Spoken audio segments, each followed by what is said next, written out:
What is your strategy for fostering a collaborative storytelling environment? A timely question, because just started a indefinite campaign of Fabula Ultima on Grimstreams on Sundays, 8 o'clock.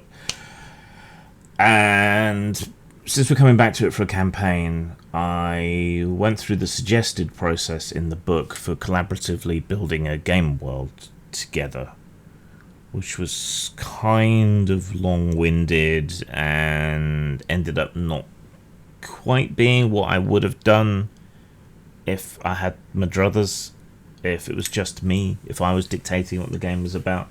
But in some ways that's interesting, and that's an interesting challenge for a jaded old games master like me who's done it all, really. So that was an interesting side to it.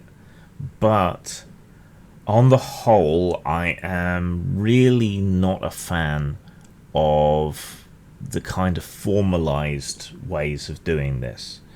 So like if you have tokens that you can use to introduce facts about the world or change something about the world, or stuff like that, story points that affect the makeup and structure of the world, rather than letting your character do cool things in the instant.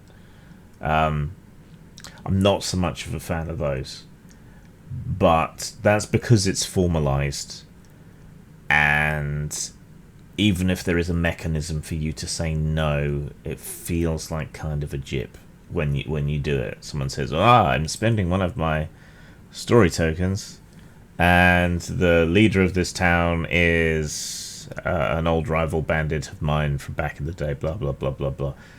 And then you say no, and you slide back 2 story points, or whatever the mechanism might be. It makes it awkward. I think good games masters, expert games masters who have that certain je ne sais quoi, are already doing this kind of thing to an extent, right? The players discuss their plans or what they think is going on, and then you adjust on the fly to the kind of things that they're talking about, or change the direction of the whole adventure or the whole campaign because their idea is better than yours. That makes more sense. But that is where you're exercising your skill and experience as a games master, improvisationally, and it's happening organically through play rather than through the blunt force of having a formalized mechanism to do it. So I don't foster a visible collaborative storytelling environment unless I'm playing a game that has that as explicitly part of the mechanics.